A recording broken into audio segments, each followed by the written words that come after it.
Alrighty, what is happening, y'all? It's me coming back at you again with another vid. I've hoped you enjoyed that little comedy, those few comedy slides that I put up right there. Or comical slides as the proper way of pronouncing it. But anyways, Deontay Wilder has retained his WBC title by knocking out Dominic Breazeale in a very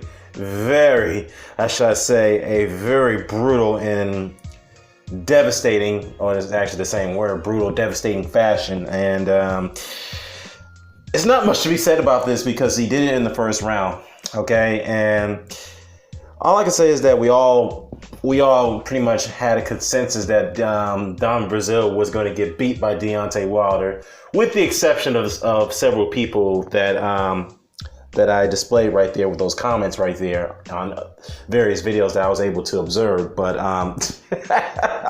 needless to say, though, I have to say one thing there that I did get wrong about my prediction about this fight. I thought Deontay Wilder was going to get knock Dominic Breazeale out.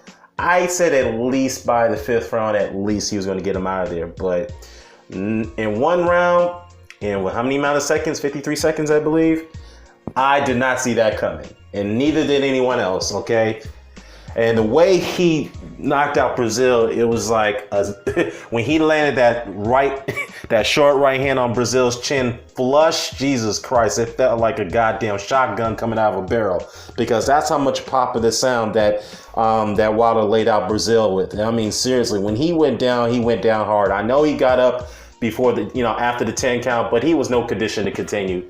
Dominic Breazeale, that is. And the one thing I can say is that I'm glad he's okay. And I mean, I don't know if he got went to the hospital whatsoever, but at least the only thing I can say is that he didn't do a post-fight interview after that knockout loss. And not only he didn't do a post-fight interview, he shut down his social media accounts, his Twitter and his Instagram pages. I don't know why, but needless to say, though, if you're going out in defeat, you got to talk to people about your defeat. That's what you have to do as a gracious fighter.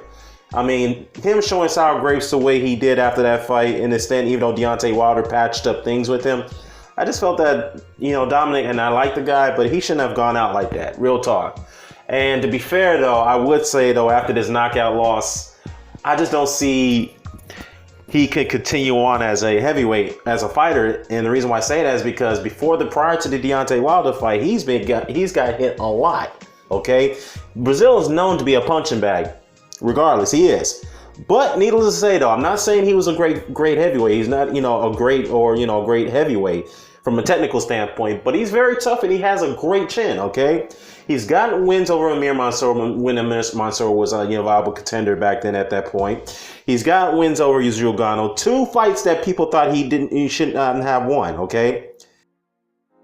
As I was saying, Yujiro Gano and Amir Mansour were 2 fights that Breazeale was an underdog, by the way, and he came through those fights, even though he came through overcoming adversity, I should say. Yes, he got a win over Eric Molina, the same opponent that Wilder and AJ share, and also that Wilder and AJ also share Dominic Breazeale. And I know there's a comparison out there between who beat the other guy faster than the other.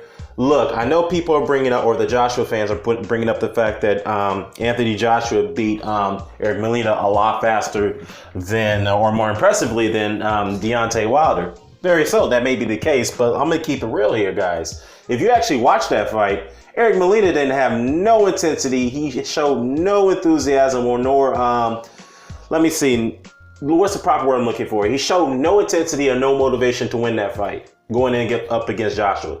I'm telling you the truth right now, because if you look at his fights against Thomas Adamek, of course, his fights with Deontay Wilder, he was really working hard to win those fights. Yes, he overcame adversity against Adamek, but he didn't overcome the adversity against Wilder, and he hurt Wilder in that fight, okay? But as far as when he went in against AJ, he just literally wasn't trying. He literally just showed up. He covered up, with a high guard for 3 rounds, threw a couple punches, and that was it. He was just there to collect a check. Now, this is not AJ's fault, but it is what it is, and I still give AJ somewhat credit for that win. Plain and simple. It's not his fault that Eric Molina was unmotivated, as in other words, is the proper word to use it, but that it is what it is, and this is what we call context, okay? Now, All I can say is that I'm seeing comments that that people really don't want to give Deontay Wilder credit for his win over Dominic Breazeale. Okay, as I mentioned again, Dominic Breazeale is not a very great fighter. I get that, but he is a viable top 10 heavyweight contender. He is. Okay, you guys were praising him after the AJ fight, given the fact that he was able to overcome that loss by picking up 2 victories, one of them against Israel Gano, or 3 victories that is. One of them against Israel Gano, a fight that he wasn't supposed to win.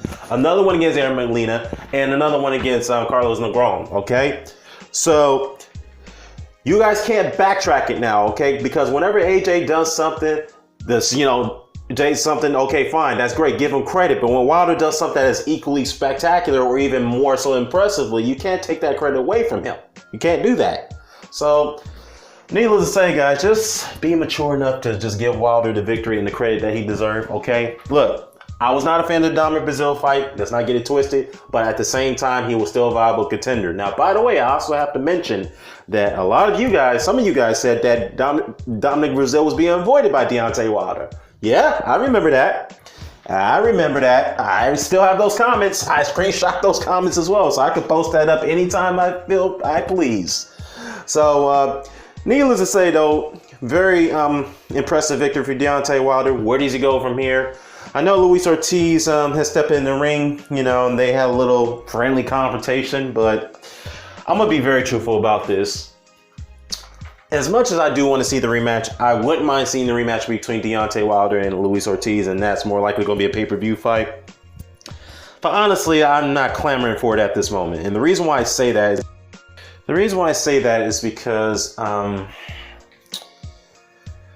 I think there's other fights that could precede that rematch. I'm going to be honest with you. I'll be okay with the Kornacki fight. I don't think that's a pay-per-view worthy fight, but I'll be okay with Wilder fighting him next. Or hell, get Joseph Parker in there. He's ranked by the WBC. Let's make that fight happen, Let's get Joseph Parker in there against Wilder. Let's get Kornacki in there.